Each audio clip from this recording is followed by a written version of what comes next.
पिता की सेवा करो। इसका मतलब समझ रहे ना आप लोग? कौन माता पिता की बात हो रही है? बोलो। सास और ससुर, उनकी सेवा करो। अब आप कह सकते हैं कि आचार्य जी यदि सास ही खराब हो तो हम क्या करें? ऐसे ही छोड़ देंगे, हल्के में नहीं छोड़ेंगे, पूरी बात अपनी रखेंगे, हल्की बात नहीं होगी। और यदि बात मजबूत हो तो स्वीकार करके बताइएगा कि हाँ ये बात ठीक है। सास खराब होती है ना, अच्छा अच्छी सास कितने लोगों को मिलती है? 1% लोगों को, है ना। सास का मतलब जानती हैं आप लोग क्या होता है? सास का मतलब होता है जो बहू को सांस लेने भर के लिए भी ना मौका दे, उसका नाम सास है। आप देखो बहुएं प्रसन्न हैं, अपने मतलब की बात हो गई। पता है जलेबी खिलाने के बाद मिर्च भी दी जाती है बाद में, नहीं तो डायबिटिक हो जाएगी। हम मीठा मीठा तो हमारा, और कड़ू कड़ू नहीं खाएंगे, कड़ू भी खाना पड़ेगा। अभी लोग कड़ू कड़ू दे रहे हैं। हाँ, जो सांस ना लेने दे उसका नाम सास है।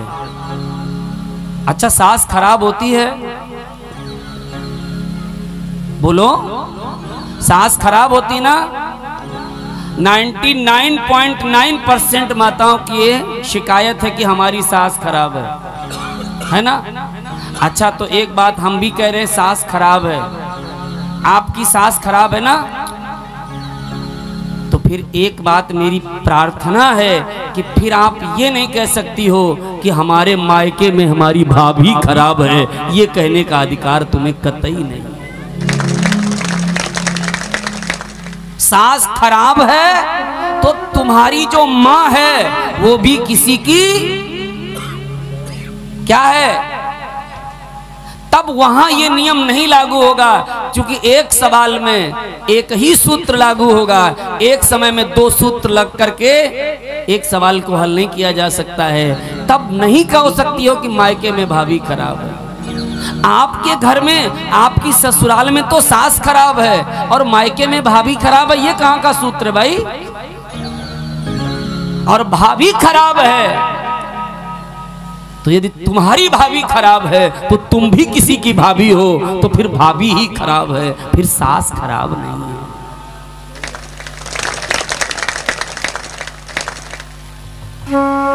एक सिक्के के साथ 2 पहलू होते हैं और दोनों पर हमें ध्यान देना चाहिए। एक सिक्का है ना, उसके एक हिस्से को आप घिस दो पत्थर पे, उसमें जो छपा हुआ है उसको आप मिटा दो, फिर आप बाजार में लेके जाओ और कहो भैया इस सिक्के को हमारा चला लो, ये ऐसा हो गया है। कोई दुकानदार लेगा?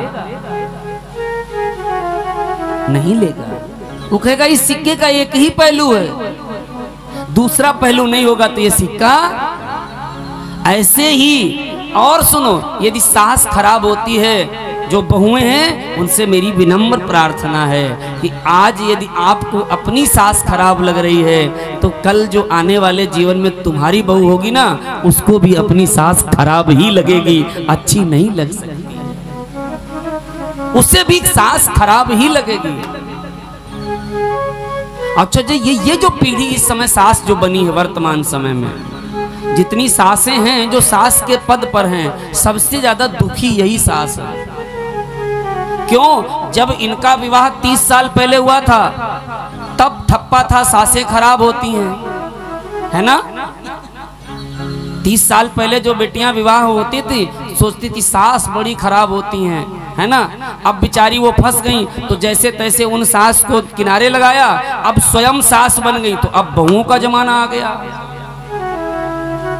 तो बेचारी बचपन में भी जब विवाह के बाद भी सुख नहीं मिला और अब बहुएं आ गई, तो बेचारी कहती हमको तो किसी पन में सुख ही नहीं मिला, हम क्या करें।